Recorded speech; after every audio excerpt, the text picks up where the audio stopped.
Stepney's visit to the Fat Controller's Railway was coming to an end. "We shall miss you," said the Fat Controller.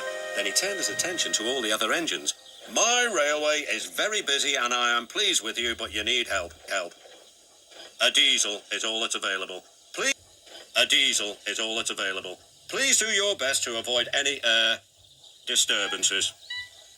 "What does that mean?" whispered Duck. "That means this diesel is difficult," snapped James. And he was.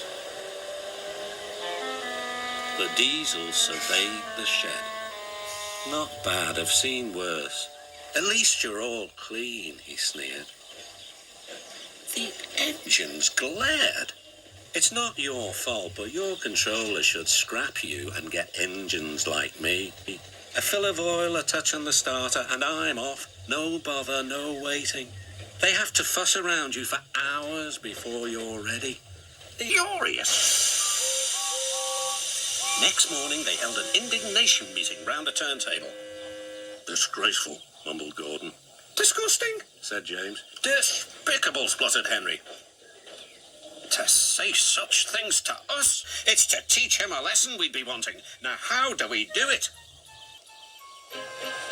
The chance came sooner than expected. The diesel was purring comfortably. An inspector watched the fitter making final adjustments. The wind tugged at the inspector's hat. The diesel was ready. "Look at me, Duck and Stepney. Now I'll show you something." He rolled proudly towards his coaches. Then it happened.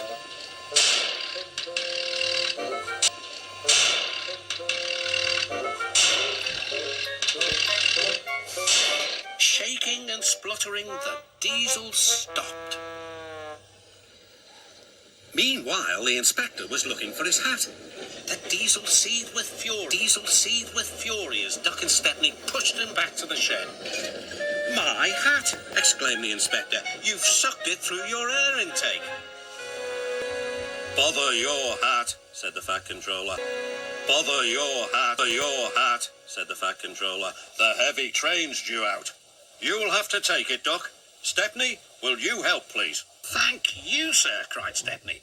"I'd like a good long run on my last day." The engines were soon ready. "Gordon will take over from halfway, so get the train there. Good luck." "Don't worry," smiled Stepney. "We'll get there and be early, too," smiled Stepney. The cavalcade moved carefully over the rails and out to the open line. "Now for a sprint," puffed Stepney. "I'm ready when you are," replied Duck. Soon they were whizzing through Edward Station. And next, they charged at Gordon's Hill beyond. They felt the drag of the heavy coaches here. It was hard work. At last, they were running smoothly along the line towards the big station.